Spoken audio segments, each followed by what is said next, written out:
Hi preschoolers. At the end of the school year, we always make a piñata as a class. And we fill it up with candy and we read this story. So I'm going to read this story to you and maybe you can make a piñata with your mom and dad. It's called Hooray, a Piñata, and the author is Elisa Clevin. She must be the illustrator too.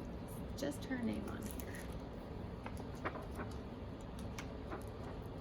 It says, for Mia, who loves piñatas. Clara's birthday was coming. I'm going to have a cake at my party, she told her friend Samson. Of course you'll have a cake, said Samson. There's always cake at birthday parties.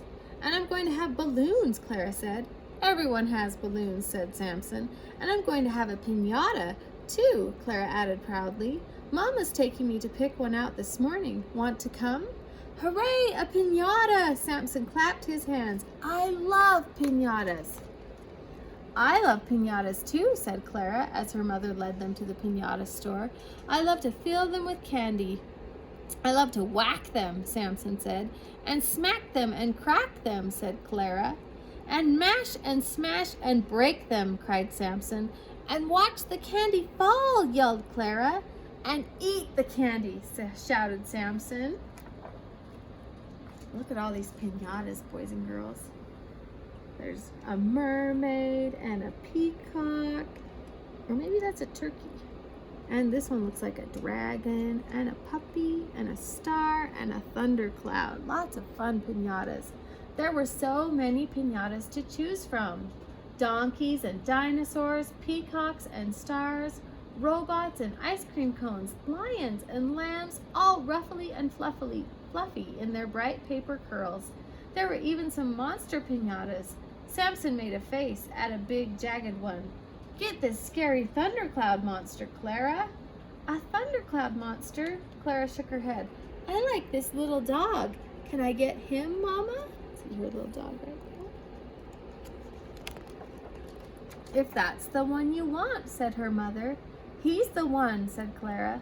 That dog is so small he won't hold very much candy, Samson told her.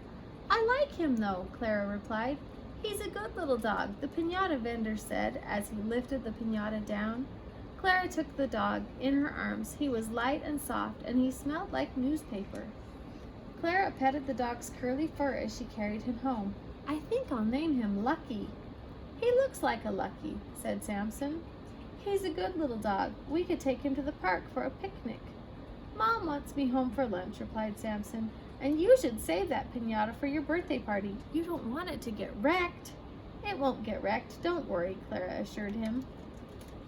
At home, Clara gave Lucky a bowl of crunchy brown cereal because it looked a little bit like dog food. Lucky seemed to enjoy it. When he had eaten, Clara made him a collar and a leash and took him out for a walk. Along the way, they stopped to greet people and other dogs and to smell bushes and flowers and trees. Then they came home and dug a deep hole in the sand. What are you doing to that poor piñata? Samson called from across the fence. Lucky's digging, Clara told him. He's getting all dirty, Samson replied. He'll shake himself clean. Clara, honey, called her mother, shake yourself clean and get your sweater. We're going to Grandma's for dinner. See you, Clara, Samson said. Take care of that piñata. I will, Clara promised. She held Lucky tightly as the car sped across the city. Lucky sniffed the air with its many smells, salty, oily, bready, sweet. His ears flapped in the wind. Grandma was waiting for them on her porch. Look, I got a dog, Clara ran to show her. What a good little dog, Grandma patted him. So quiet and so clean. I have to keep him clean because he's really a piñata, said Clara. If I bathed him, his fur would fall apart. But you can brush him, Grandma said as they went into the house, and you can keep him warm. She gave Clara a small crocheted blanket. And here's a little spending money just for you. Thank you, Grandma. Clara hugged her. She knew what she would spend the money on. Dog biscuits and a ride on the merry-go-round near Grandma's house. After dinner, they walked there together. As her horse galloped around and around, Clara pretended that she and Lucky were flying. They flew in Clara's dreams that night. Look, there's the Little Mermaid piñata. There's some boys and girls playing down on the ground. And on her swing the next morning, they ate sandwiches together and listened to stories and bicycled around the block with Samson. "Careful with that piñata," Samson yelled as they raced down the hill. "Don't worry, Samson, he's safe." That afternoon, Clara and Samson made paper hats for everyone who was coming to her party the next day. Clara even made a little hat for Lucky.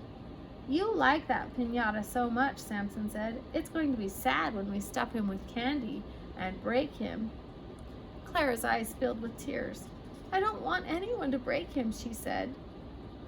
"You mean you won't have a piñata at your party?" asked Samson. "No candy?" "We can have candy in bowls," Clara suggested, though she knew it didn't sound like much fun. Samson sighed. "You should have a real dog, Clara. Maybe I could get you a puppy for your birthday." "I can't have a real dog," Clara said. "Dogs and cats make my mother sneeze." "They do? That's too bad. I'll have to get you something else then," Samson said. "What?" asked Clara. "I'm not sure yet. I'll think of something good." Look how sad she looks at the thought of breaking her puppy up to eat the candy out of him. Early the next morning, Samson came by with 2 presents. Clara opened the smaller one first. Inside was a rawhide bone. "For Lucky." "Thanks, Samson." "Open the big one," Samson said. Clara tore off the wrapping paper and saw something big and jagged and scary. "Hooray, a piñata!" Clara clapped her hands. "Hooray, a piñata!" Samson clapped too. Clara hugged the thundercloud. "Let's fill it with candy right now." "Before you make friends with it, too," Samson said. Clara's father helped them cut a hole in the piñata and fill it with almond bars and cinnamon swirls, strawberry rolls and taffy, tiny bags of jelly beans, and shiny chocolate kisses. Then they taped the hole shut and hung the heavy thundercloud in Clara's tree. The piñata scowled as the guests arrived at the party. It glared as they sang and ate cake. It grinned its toothy monster grin as the children took turns trying to break it. They whacked it and cracked it and mashed it and bashed it, but still that storm cloud did not open until Clara gave a thundering thwack and candy showered down. The children whooped and hollered. Look at all that candy fall out of the piñata. "Hooray, hooray, hooray!" they screamed and ran to grab as much as they could hold. And when they'd eaten all they could, they played with the piñata. Samson wore the scowly face as a mask. Clara turned the bottom into a hat, and Lucky chased a quick yellow lightning bolt through the grass. Look, there's Lucky, still safe and sound. The end.